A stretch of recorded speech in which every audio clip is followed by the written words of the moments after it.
A Escola Municipal promove ação que une crianças e idosos. Estatuto do Torcedor completa 15 anos agora em 2018. Cresce o número de vendas de veículos com abatimento de impostos para pessoas com mobilidade reduzida. Notícias, informações e prestação de serviço a partir de agora no Bom Dia Jacareí.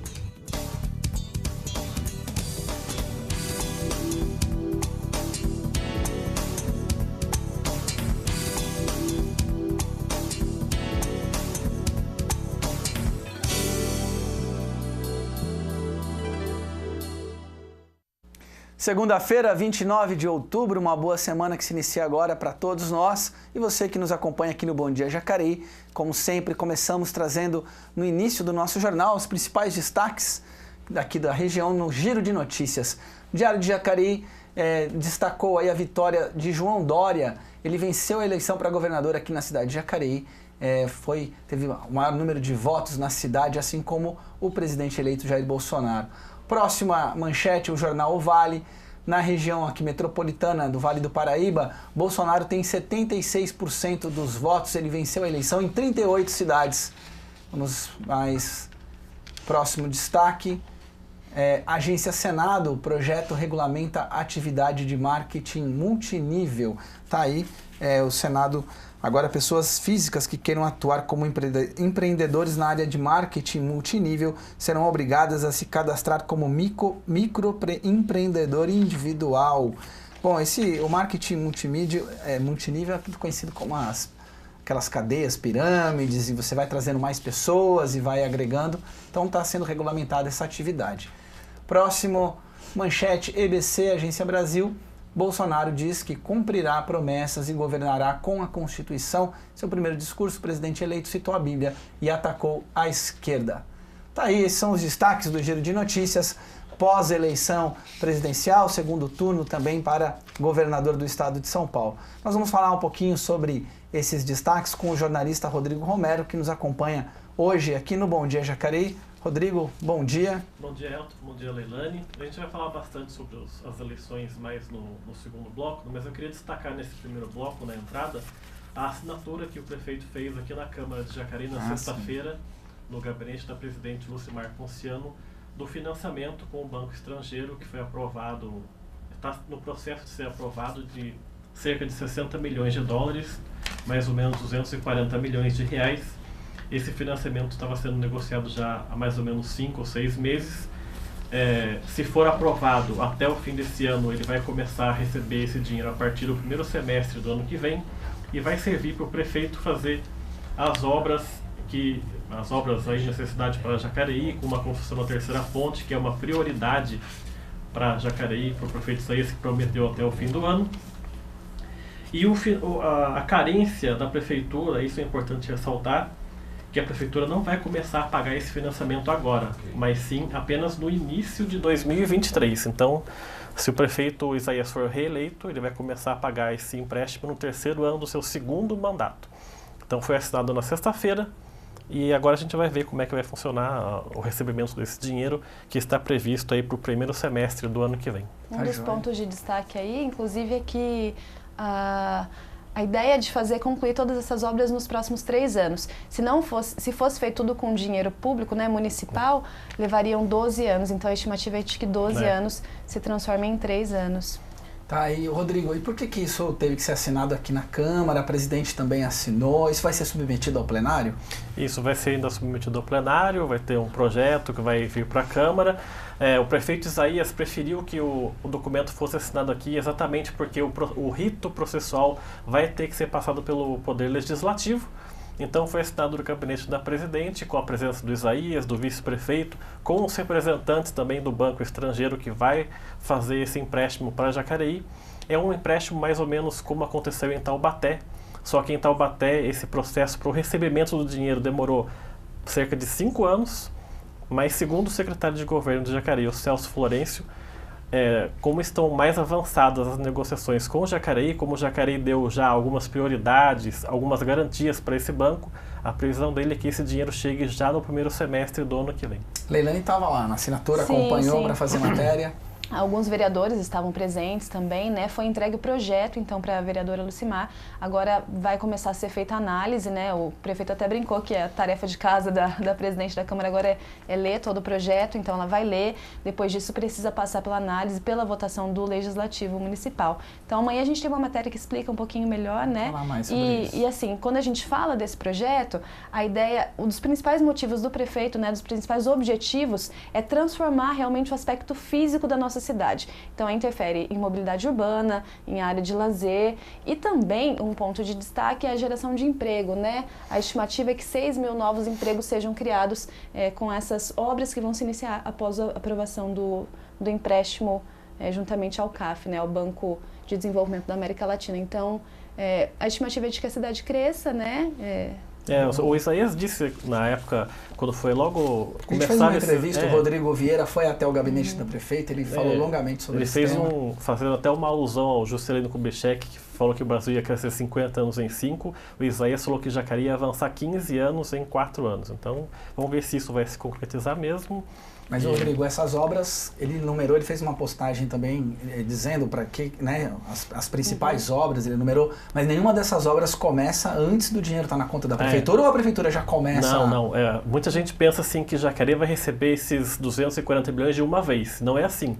À medida que os projetos forem aprovados, projetos de infraestrutura, por exemplo, um projeto que vai atender um bairro tal. Aí o banco manda esse dinheiro para a prefeitura fazer esse projeto específico.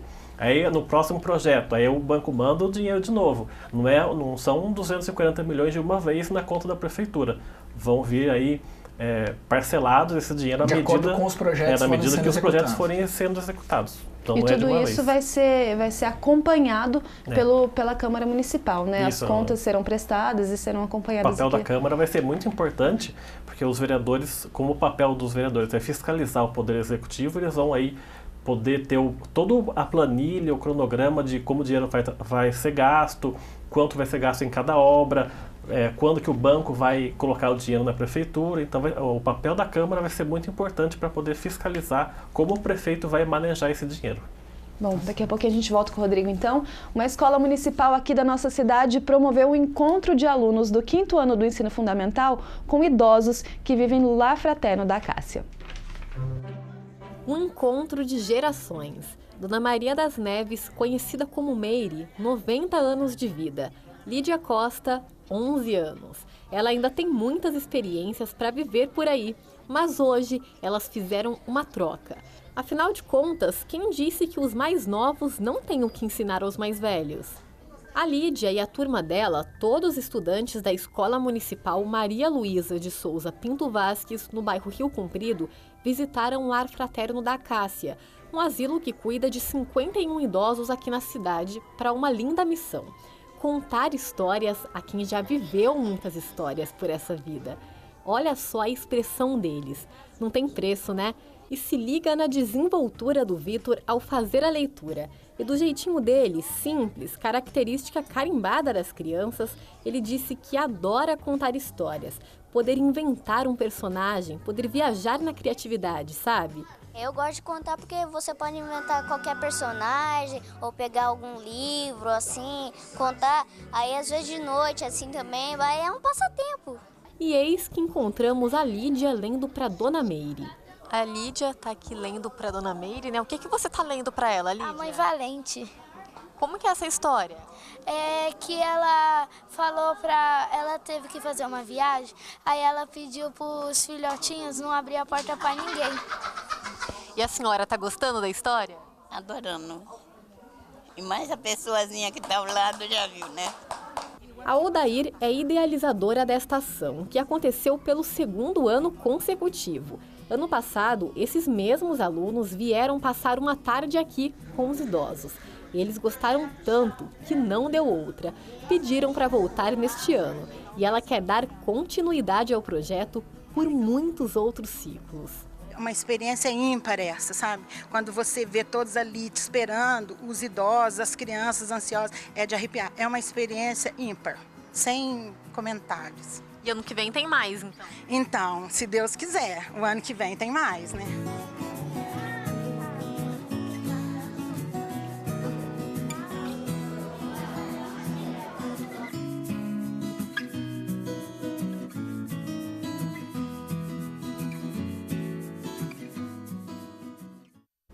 Tá aí, muito bonita essa matéria, o pessoal lendo.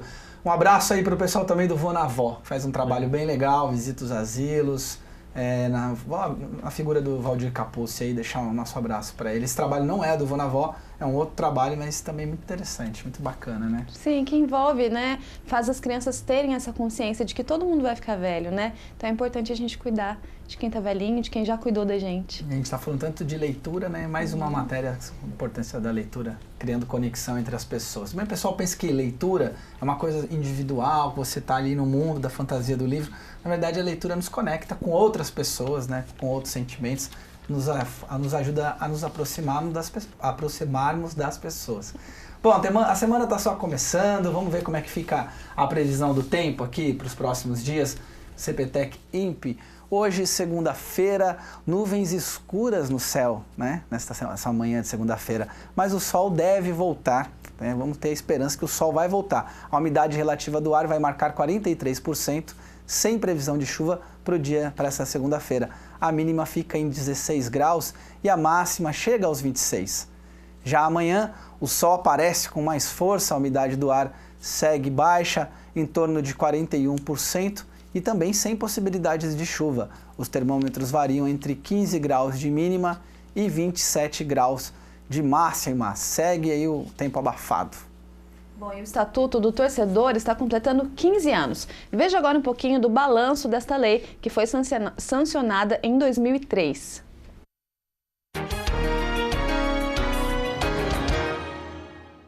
O Estatuto do Torcedor é uma lei criada para obrigar as instituições responsáveis a estruturarem o esporte no país de maneira organizada, transparente, segura e justa.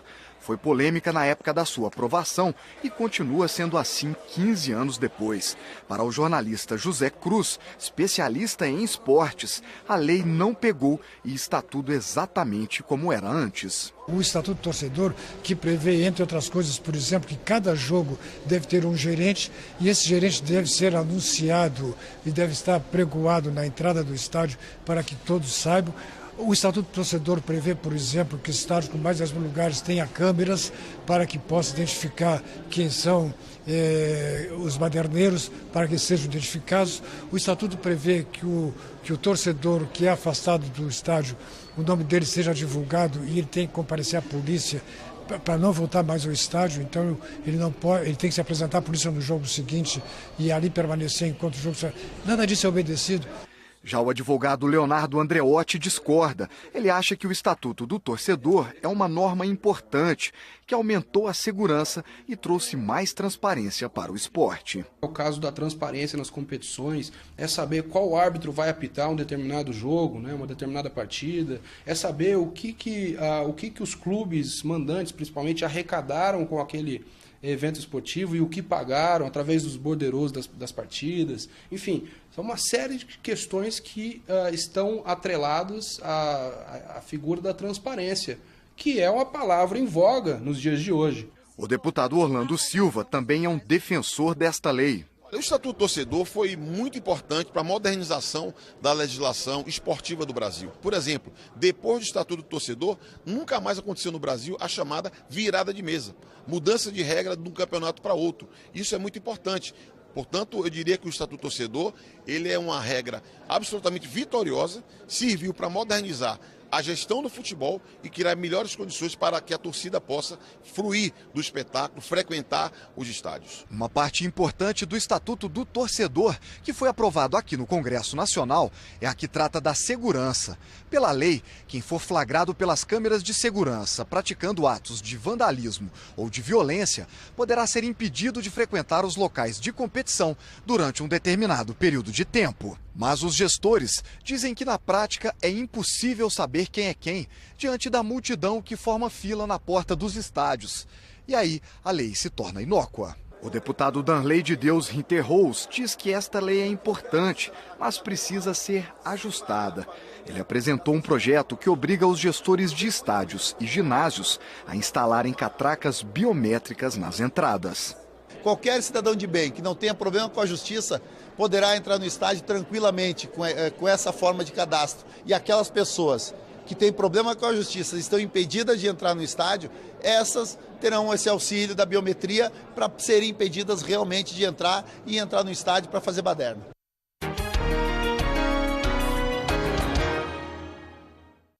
Aí, Rodrigo, o Estatuto do Torcedor faz aniversário, trouxe mudanças na relação entre os clubes, a torcida. Como que é a sua avaliação aí desses 15 anos? Trouxe algumas mudanças, mas não as mudanças necessárias e efetivas que eram propostas bem no início da discussão. Para quem não se lembra, as primeiras conversas de se fazer um estatuto nos moldes desse Estatuto do Torcedor começou quando o Zico foi ministro do esporte do Collor. Desde essa época já começaram essas discussões para se regularizar as áreas de segurança nos estádios, horários de jogos, mas não foi para frente. Aí o Pelé assumiu como ministro do Fernando Henrique Cardoso, essas conversas avançaram mais um pouco, mas também quase finalizaram. A gente lembra disso, hein, Rodrigo? Que o Pelé já foi ministro. Pelé já foi ministro do Fernando Henrique Cardoso. E o Zico já também. Foi ministro do Collor. E essas conversas avançaram mais pro final do governo Fernando Henrique, quando estava até aquele Rafael Greca, ministro do esporte, que era do Paraná. E finalmente, quando o Lula assumiu no primeiro ano, aí sim o estatuto foi assinado, mas ainda faltam alguns tópicos a se cumprir. No Estatuto do Torcedor, por exemplo, tem um ponto que fala que os jogos não podem começar depois das 9 horas da noite, os jogos hoje começam quase às 10 horas. Tem as câmeras de segurança que são obrigatórias em alguns estádios com maioria de torcedores, de número de torcedores, e ainda não são cumpridos. Então tem alguns pontos que ainda não foram exatamente, não estão funcionando ainda, mas tem outros que estão funcionando. Por exemplo, a arrecadação do sócio-torcedor nos clubes, a bilheteria hoje é mais controlada, as parcelas dos dinheiros são mais divulgação revistas, do público pagante, as divulgações dos públicos pagantes, mas falta muita coisa ainda. O Estatuto serviu para muita coisa, mas ainda falta alguns pontos para se regularizar essa lei tão importante que faz 15 anos agora em 2018. Uma discussão também frequente em relação a isso, Rodrigo, os direitos de transmissão dos jogos, né, que acabam as emissoras que compram, né? A gente tem uma emissora hoje que transmite, e isso acaba determinando o horário que o jogo passa, né? Você vai jogar o jogo para depois da novela, e afeta também a volta do torcedor, porque o transporte público para. Essas relações ainda parece que não avançaram, ainda tem muita dúvida, não é tão transparente assim também, né? De 11 anos para cá, a partir de 97, esses jogos, a Rede Globo, que é a detentora das transmissões, obrigou os jogos do Campeonato Brasileiro, Copa do Brasil e estaduais a começarem às 10 horas da noite. Foi recuado um pouco para as 21h45, de mais ou menos 4 anos para cá, e a proposta da CBF, que já foi aprovada pela Globo, é que a partir do ano que vem os jogos comecem no máximo às 9h30 da noite, às quartas-feiras. A Globo já concordou com isso. Então, mas pelo Estatuto do Torcedor, eu repito, como eu falei antes, lá tem um ponto específico que obriga os jogos a começarem no máximo até às 9 horas da noite. A Globo cedeu um pouco até às 9h30. Vamos ver se alguns anos mais para frente esses jogos vão começar a exatamente ser às 9, porque atrapalha a programação da Globo, e a Globo reclama que paga os direitos e aí a sua programação tem que ser alterada. É uma troca de favores, uma troca de conversas que esse resultado deu que os jogos... É uma relação comercial. Relação comercial que a Globo... É uma relação muito esquisita, porque quando a Globo vai comprar esses direitos, ou algum campeonato é solto para se comprar pelas emissoras, a emissora fulana oferece 500 milhões, mas daí a CBF vai falar com a Globo que ela tem a preferência. Se a Globo oferecer 501 milhões, a Globo já leva. Então, é muito esquisito ainda essa relação Rede Globo com CBF no futebol, né? E o Estatuto é uma tentativa do governo de regulamentar essa questão. Que ainda não deu muito certo. Né? Se eu fosse fazer uma porcentagem de quanto o Estatuto do Torcedor é favorável hoje, falaria que mais ou menos só uns 40%. Ainda faltam 60% do que está lá para ser cumprido ainda à risca, tanto pelos clubes, quanto pela CBF, quanto pelas emissoras que compram os campeonatos. Tá aí.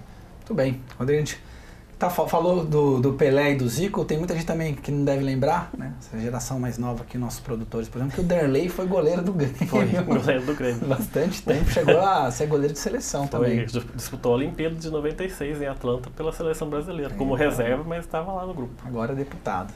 Bom, se você está procurando uma vaga aí no mercado de trabalho, agora é hora de acompanhar as oportunidades oferecidas pelo PAT. Vamos ver aqui na nossa tela. Hoje temos ajudante de obras, 6 vagas, assistente de vendas, 1 vaga, pedreiro, 6 vagas, polidor de veículos, 1 vaga.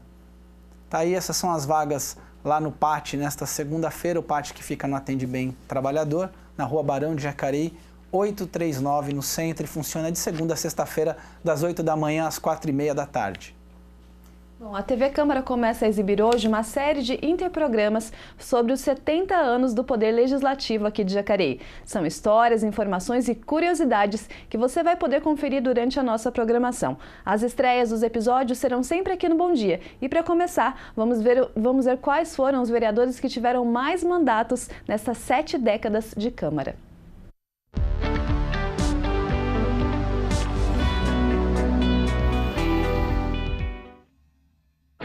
Três pessoas detêm a marca de serem os vereadores com mais mandatos na Câmara de Jacareí.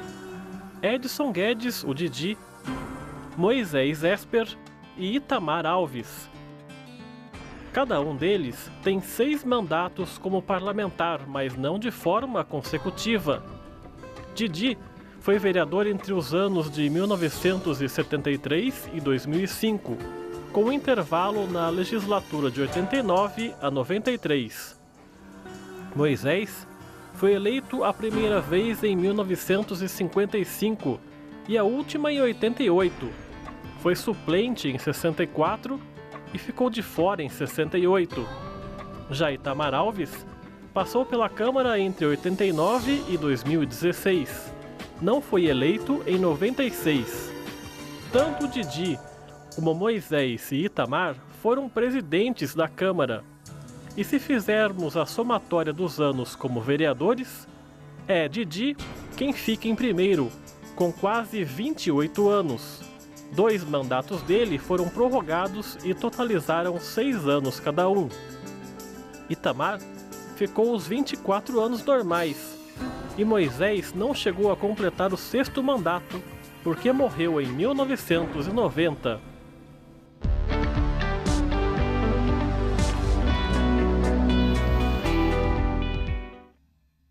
Tá, esse é o primeiro episódio, né, Rodrigo, da série 70 anos, aí, Histórias e Memórias da Câmara Municipal. No total são 12 episódios e algumas informações, curiosidades, como aí apareceu os vereadores com mais mandato, vão ser os presidentes da Câmara mais jovens, as mulheres que passaram pela Câmara. Então são 12 interprogramas que vão ser exibidos durante a programação e sempre vão estrear aqui no nosso jornal Bom Dia Jacareí, falando dessas 7 décadas do Poder Legislativo aqui de Jacareí. Que serão comemoradas em sessão solene, né, no mês de novembro. 30 de novembro. 30 de novembro. Aqui na Câmara, 7 horas da noite, vai ser comemorado 70 anos aqui da Câmara de Jacareí. O lançamento de um livro que também ficará disponível em PDF na nossa página da internet, nosso site da internet da Câmara. Um livro, vai ser o descerramento da placa, algumas pessoas homenageadas, tanto os ex-vereadores como funcionários daqui da Câmara. Então a sessão solene dia 30 de novembro, 7 horas da noite aqui na Câmara. Isso aí, a gente vai falar ao longo desse mês, do mês de novembro e finalzinho agora de outubro, você vai acompanhar os episódios dessa série 70 anos, Câmara, Memórias e Histórias. Bom, você pode acompanhar também o que está acontecendo agora aqui, né? Ao longo desses 70 anos, o trabalho desenvolvido pelos vereadores no site jacareí.sp.leg.br, e aqui no Bom Dia a gente sempre traz alguns destaques, né? 3 destaques no nosso quadro Momento Legislativo. Tá aqui, a gente acompanha nesta segunda-feira a vereadora Márcia Santos do PV, que pede melhorias em vielas e bocas de lobo no bairro Jardim Paraíso, na região sul da cidade de Jacareí. Temos também Luiz Flávio Dias, o Flavinho do PT, que pede a instalação de tela em um bueiro do bairro Cidade Salvador, na região leste. A vereadora Lucimar Ponciano, presidente da Câmara, questiona a manutenção e a circulação dos ônibus no bairro Estância Porto Velho, na região oeste de Jacareí. Tá aí. Falei a vereadora presidente da Câmara, Lucimar Ponciano, mas essa semana teremos eleição para presidente da Câmara, não temos ainda candidatos, a gente não tem nenhuma informação oficial, mas a sessão de eleição, a votação para o novo presidente, a gente sabe o horário, a data e a gente pode divulgar, né, Rodrigo? É quinta-feira, a TV Câmara Jacareí vai transmitir ao vivo, quinta-feira, 10 horas da manhã, vai ser eleita a nova mesa diretora, não só o presidente, mas como o primeiro secretário, o segundo secretário e o vice-presidente também. Então, no dia 1º de novembro, como está escrito no regimento interno da Câmara, é a eleição para o presidente que vai comandar a Câmara nos anos de 2019 e 2020. E os vereadores, os próprios vereadores que escolhem. É, isso, a votação é entre eles ali. E a gente vai ter um Bom Dia Jacareí diferente também no dia, né? Surpresa aí pra você. Mas a gente vai pro intervalo, daqui a pouquinho a gente volta, não sai daí não.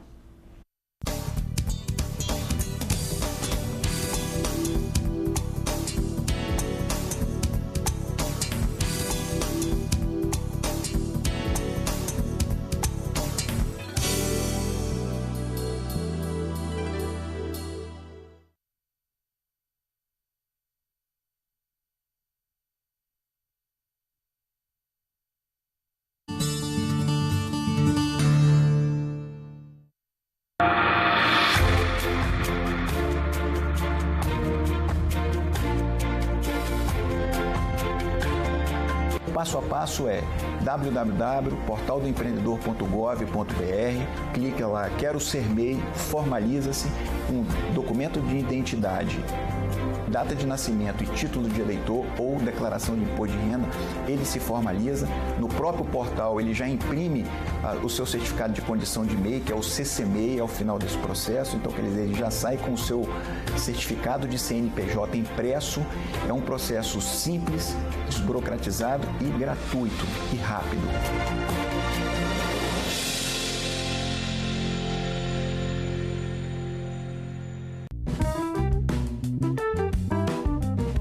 Os vídeos das sessões solenes da Câmara Municipal de Jacareí ficam disponíveis em nosso site e no canal no YouTube. Confira as solenidades do Legislativo de nossa cidade acessando jacareí.sp.leg.br ou youtube.com/TV Câmara Jacareí.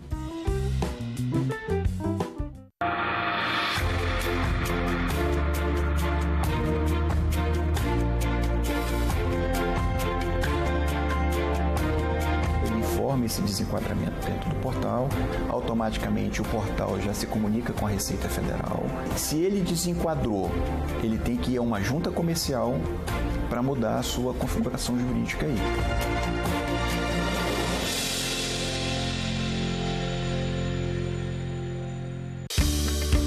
A Câmara Municipal de Jacareí informa: estão abertas as inscrições para o selo Empresa Cidadã 2018. Uma premiação que incentiva a realização de projetos sociais e reconhece o empenho de organizações comprometidas com o desenvolvimento da nossa cidade. Participe! As inscrições estarão abertas até o dia 31 de outubro. Acesse jacareí.sp.leg.br para ter acesso ao regulamento e ao formulário de inscrição. A documentação solicitada pode ser enviada pelo e-mail cerimonial@jacareí.sp.leg.br ou pessoalmente na Câmara Municipal, localizada na Praça dos Três Poderes, número 74, no centro de Jacareí. Para mais informações, entre em contato pelo telefone 3955-2200. Consulte os horários e itinerários do transporte coletivo municipal. Disque 0800 701 0502. Você também pode registrar sua opinião sobre a qualidade do transporte público, registrar um elogio e apresentar ideias de melhoria para a prestação deste serviço em Jacareí. Para mais informações, consulte o site www.jtu.com.br.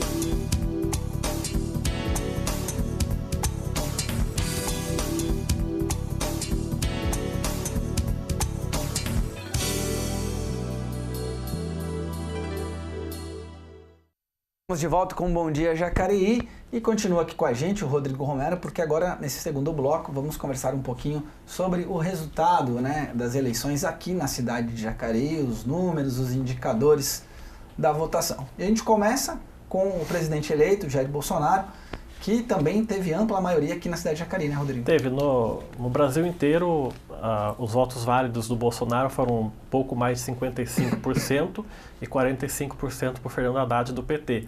Mas em Jacareí, o Bolsonaro teve mais de 77% dos votos válidos. Vamos aparecer a nossa arte aí. 77,68% dos votos válidos, quase 89 mil votos na cidade. E o Haddad teve quase 26 mil votos aqui em Jacareí, 22% dos votos válidos aqui na cidade.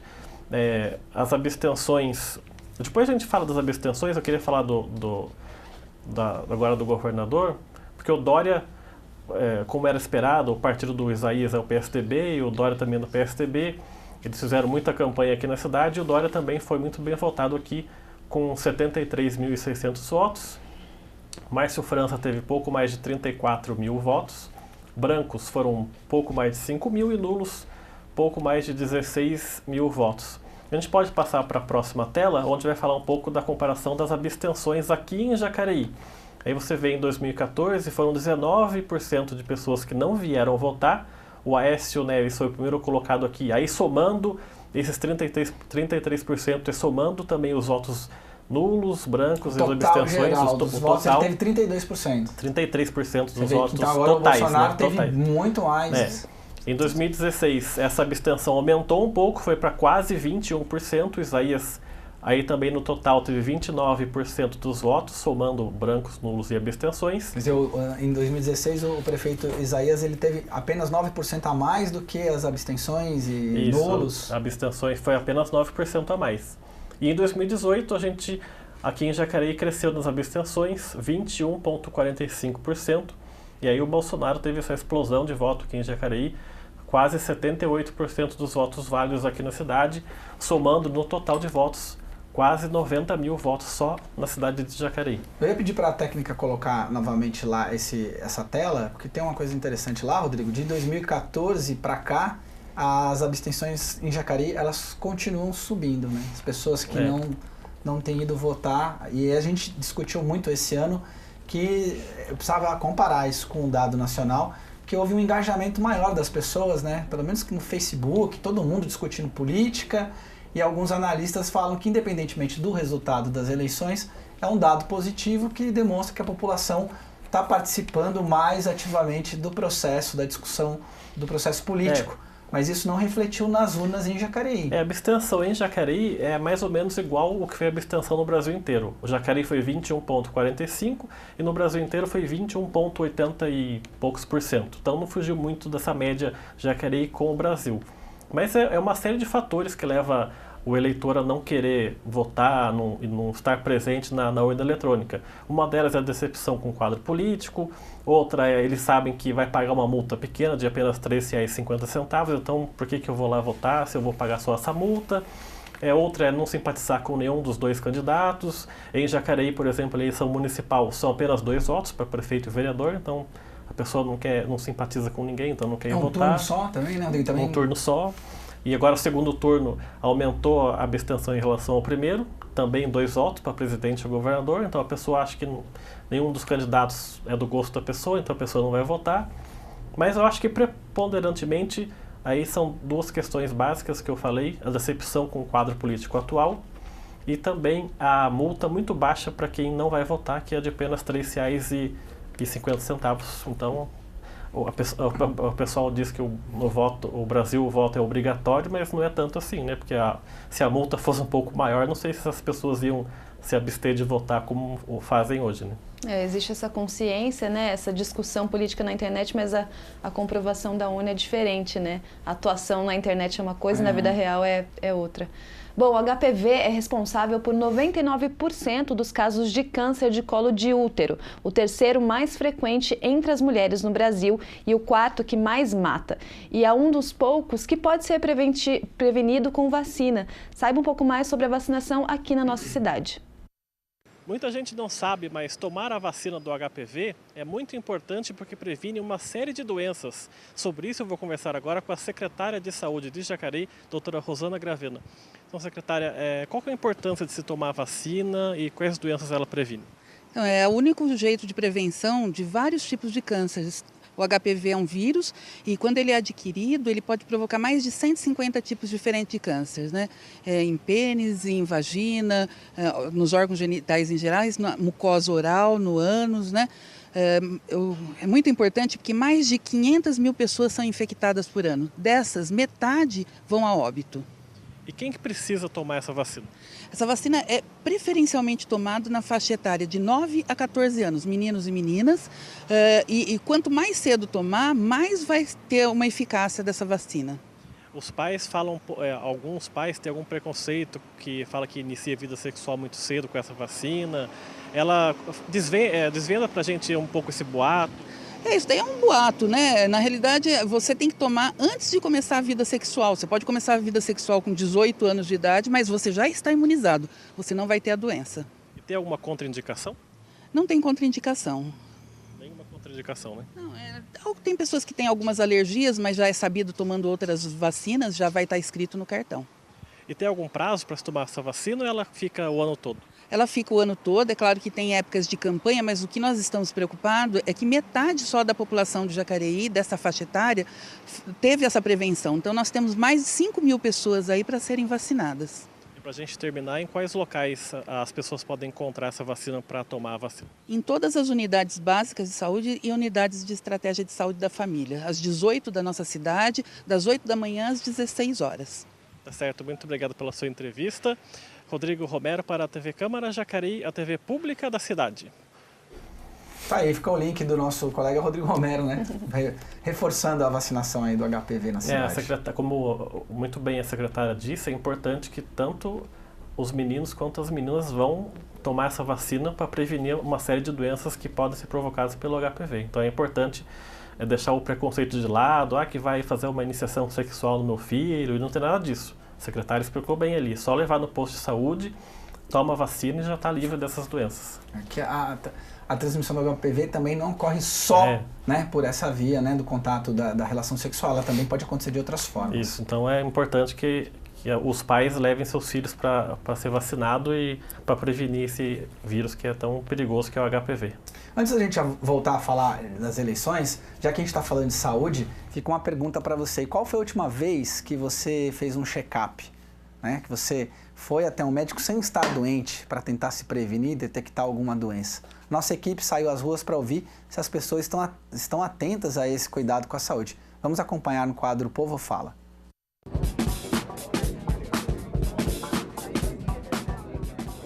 Qual foi a última vez que você fez um check-up? Fiz o ano passado e esse ano já estou fazendo de novo. Estou começando a fazer, estou com os médicos marcados para coração, fiz papa, mama, tá tudo encaminhado para mim passar agora. E qual que é a importância do check-up?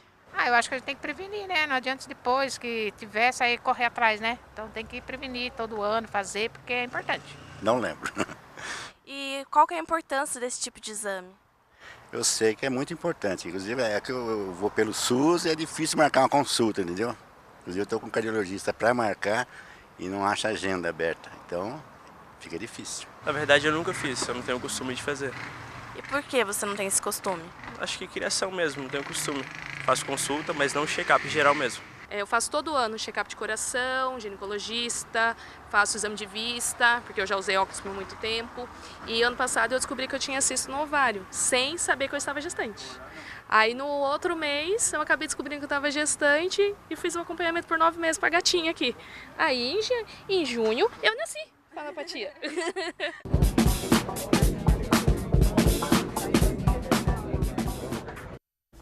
Fica o recado, inclusive, pra gente aqui, né, no Bom Dia Jacareí, fazer o check-up. Eu já tô com 40, eu tenho que fazer os meus Eu ainda tô longe dos 40, apesar de você falar. Tô longe Leilane dos fez 40. aniversário sábado. Verdade, Rodrigo. gente. Leilane, que eu não vou revelar aqui. Um telespectador aqui me contou o apelido da adolescência da Leilane. Pois é. Ele comentou numa foto, a Leilani, né? Mas eu não vou deixar... Obrigada por preservar a minha... Vou deixar passar, né? Leilani. Minha intimidade. Deixa, quem acompanha assim na rede social viu lá o apelido da Leilani semana passada. Não é? Bom, vamos lá. Temos mais informações aí, Leilani? Nos 6 primeiros meses deste ano, as vendas de veículos com abatimento de impostos para as pessoas com mobilidade reduzida já superaram o total de vendas de todo o ano passado. Um sinal de que cada vez mais as pessoas estão preocupadas em procurar esse direito que eles têm.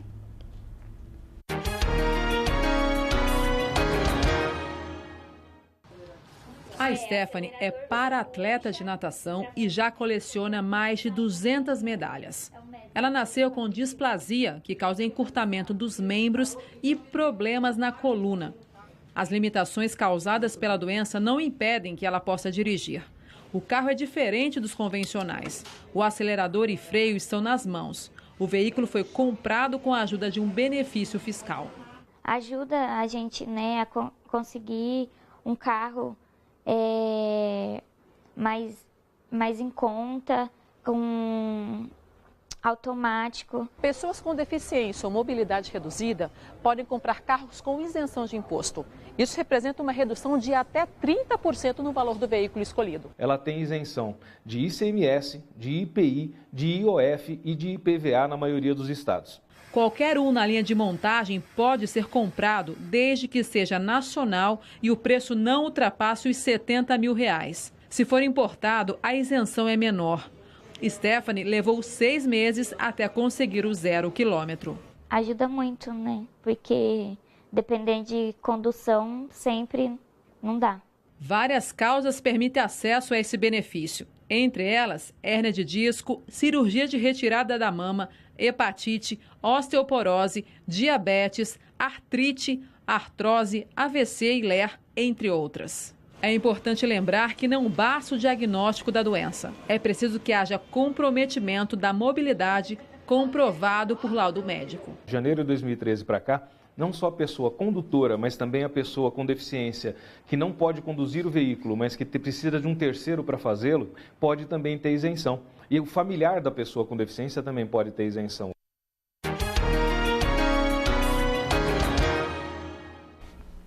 Tá aí, tem muita gente que não sabe que esse direito se estende a, você viu ali, pessoas com hepatite, né? Pessoas que retiraram a mama. Inclusive no Outubro Rosa, né, que a gente bate bastante nessa questão da prevenção do câncer de mama, as pessoas que tiveram, né, o seio retirado, que é mais conhecido como a mastectomia, têm esse direito também. Então é importante ficar atento em relação a quais doenças dão esse benefício, já que é direito da população. Como a matéria disse, as pessoas acho que até estão mais atentas porque cresceu o número, né, de pessoas fazendo uso aí desse benefício, sim, que é o desconto na compra do veículo. Que pode chegar a 30%, inclusive, do preço total do veículo e a isenção de vários impostos. Aí.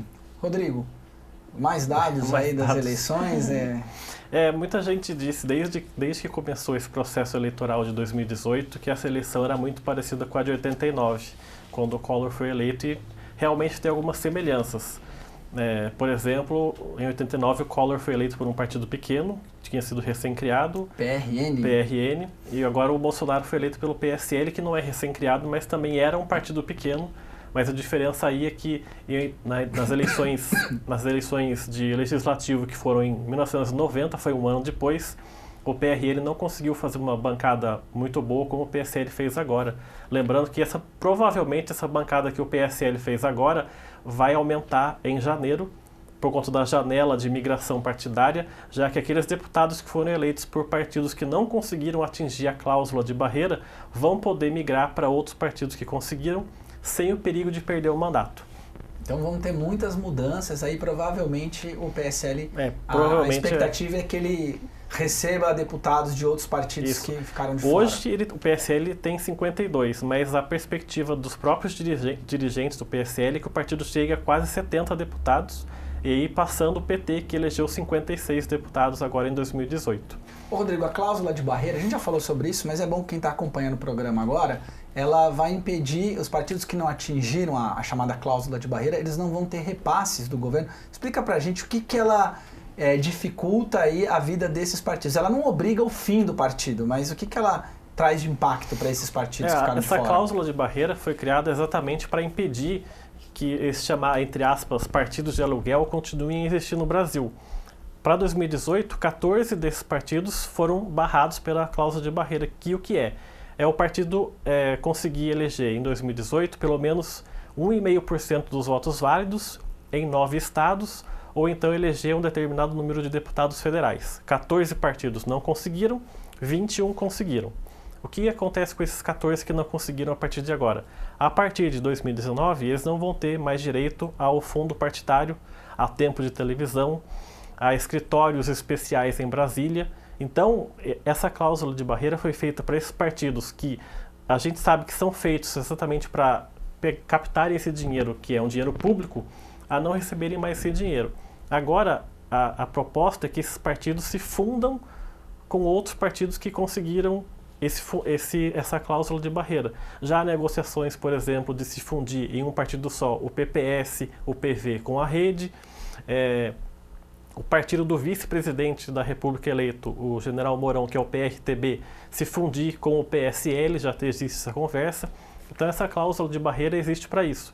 Começa agora com 1,5% em 2018 e chega em 2030 com a obrigação dos partidos atingirem pelo menos 3% dos votos válidos em pelo menos 9 estados do Brasil para conseguirem manter essas regras partidárias, como, por exemplo, receber esse dinheiro, que é um dinheiro às vezes milionário, para partidos que têm poucas funções no Congresso Nacional. Então, a gente provavelmente em janeiro essas definições vão acontecer. Em janeiro, porque a posse dos deputados é dia 1º de fevereiro. Então, essas trocas partidárias vão acontecer em janeiro ou no começo de fevereiro. E a perspectiva é de que o PSL aumente essa bancada de 52 para quase 70 deputados, ou chegue até os 70 deputados federais para a legislatura 2019 e 2023. Rodrigo, você falou dos partidos de aluguel. Vou fazer um advogado do diabo, como se diz a expressão, quando você defende alguma questão. Alguns partidos também que surgiram nos últimos anos e tentaram se constituir, como por exemplo é o partido da Marina Silva, a Rede, né, que eu não considero ele como um partido como outros partidos, né? É um partido que vinha tentando se constituir. A Marina vem tentando viabilizar a sua candidatura, saiu por um partido, depois foi vice do Eduardo Campos, acabou assumindo a candidatura. É um dos partidos que ficou fora da rede. O Novo também está nessa, que é também uma novidade na política nacional. Esses outros partidos que tentaram se constituir agora nos últimos anos como alternativa a essa estrutura partidária, como que foi o resultado deles nas urnas? Tem outros partidos, eu lembrei desses dois, mas... Esses dois que você citou, o Novo e a Rede, são partidos que foram criados com raízes ideológicas claras, né? O Novo, por exemplo, é um partido ideológico mais liberal na economia, e a Rede mais proteção do meio ambiente, proteção ambiental, etc. O Novo conseguiu passar essa cláusula de barreira, mas para o Novo não importa, porque o Novo não usa dinheiro público nenhum. Ele elegeu os deputados federais estaduais e o governador sem usar o fundo partidário. Sem usar o fundo partidário e sem usar o fundo público, porque são dois fundos, né? São 2 milhões de dinheiro que são distribuídos aos partidos. Já a Rede da Marina conseguiu eleger 4 senadores, mas apenas um deputado federal, que foi a Índia, que, se não me engano, em Roraima, que foi eleita deputada federal. Então a Rede não conseguiu atingir a cláusula e é por isso que já existe essa negociação, essa proposta de se fundir ao Partido PV, Verde e ao PPS. Então, caberia aos partidos que ficaram de fora adotar esse sistema do Novo de não usar o dinheiro público. Outro partido muito importante que não conseguiu atingir a cláusula foi o PCdoB, que existe há mais de 40 anos no Brasil. Tinha candidata a vice. A Manuela Dávila, e não conseguiu atingir a cláusula de barreira.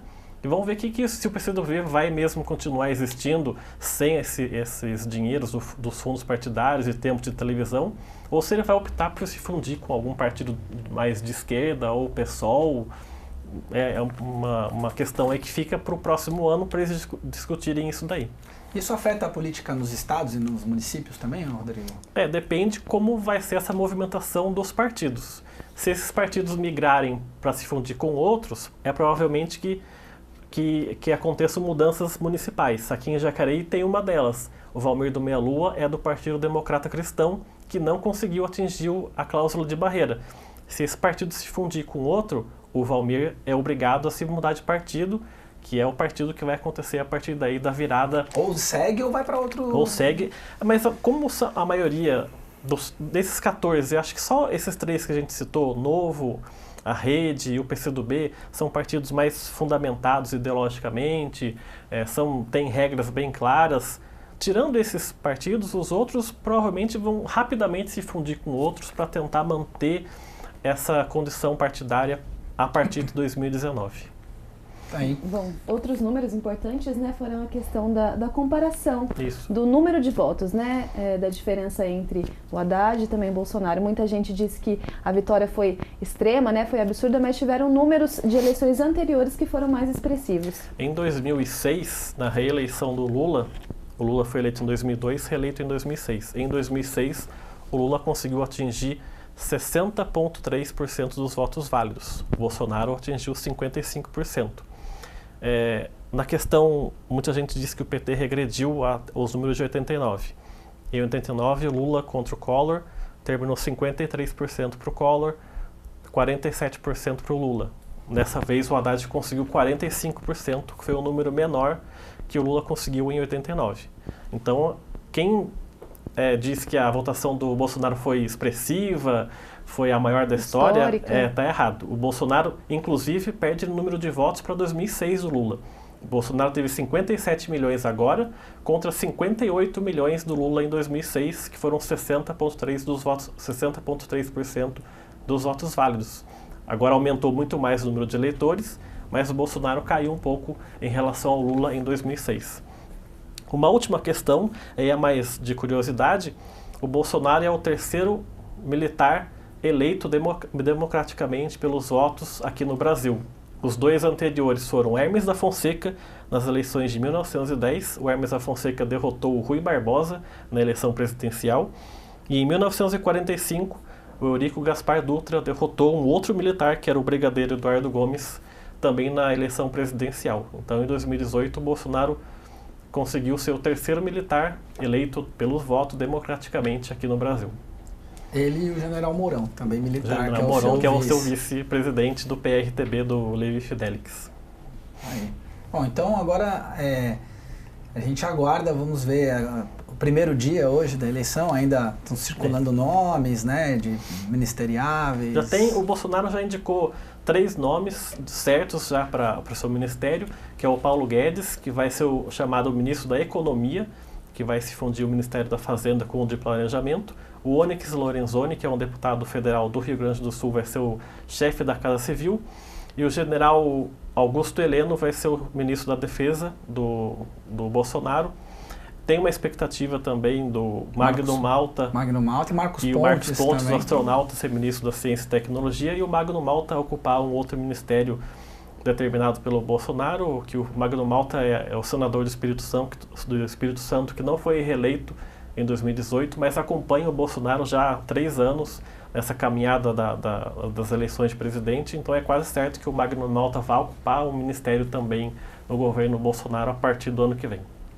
Rodrigo, só para a gente fechar, essa mudança aí da cláusula, você acha que nós vamos ter um Congresso, então, bem extremo, assim, pró e contra, a diminuição? Esses partidos menores, eles acabavam formando o chamado centrão, né? Que era a maioria do Congresso e que tendia, às vezes, para um lado, para o outro, mas sempre muito próximo dos governos, né? Sempre muito próximo de quem estava no poder. O centrão continua, né? Porque elegeu, o PMDB fez uma bancada muito boa, razoável, até o PSD...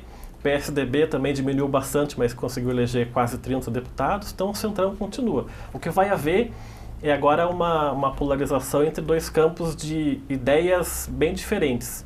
Bem marcados. Bem marcados. Né? Por exemplo, o PSOL elegeu uma quantidade boa de deputados, o PSOL é um partido que defende a esquerda, um partido mais que defende a função pública do governo. E, por exemplo, o Novo, mais um outro partido, que eu não me lembro agora, Novo, não lembro, mas elegeu 8 deputados e defende uma agenda completamente oposta, de economia mais liberal, poucas funções no governo. Então, nesse campo ideológico, pelo menos, a gente vai ver mais claramente esses 2 campos, que vai acontecer entre o Novo e o PSOL, Lembrando sempre que isso pode mudar com a migração partidária, a gente não sabe o que vai acontecer em janeiro ou fevereiro com a posse desses deputados federais eleitos aqui no Brasil. E aqui no estado de São Paulo, já a reeleição do Dória, sétima eleição do PSDB consecutiva. Sétima eleição seguida desde 94. Lembrando, se a gente buscar na origem do PSDB, que foi um racha no MDB nos anos 80, essa é 82, 36, 90, é a 10ª vez seguida que esse mesmo grupo partidário ganha eleição em São Paulo, começou em 82 com Franco Montoro, passou pelo Quércia, Fleury, e a partir de 94 o PSDB aí reina no governo de São Paulo com Mário Covas, Alckmin, Serra e agora o Dória, eleito aqui pelo PSDB. É o mesmo grupo político lá do começo dos anos 80 que começou tudo isso. Lógico, o Dória não estava lá naquele momento, mas ele surge agora para a política nessa década de 2010, né? Tá aí um resumo, né, das eleições de ontem. Obrigada, Rodrigo, mais uma vez pela sua participação aqui no Bom Dia. Bom, a gente fica por aqui, mas você pode continuar acompanhando o nosso trabalho através do site jacareí.sp.leg.br. Lá você encontra os links para as nossas redes sociais, Facebook e Instagram. Amanhã a gente se vê de volta. É isso aí. Lembrando também que o Bom Dia Jacareí tem 2 reprises, uma ao meio-dia e a outra às 11 da noite. Sintonize 61.4 e nos acompanhe também pelo canal do YouTube, youtube.com/TV Câmara Jacareí. Lá você acompanha todo o trabalho realizado pela TV, todas as matérias, os programas estão à sua disposição. Obrigado pela sua audiência. Voltamos amanhã a partir das 9 horas da manhã. Até lá.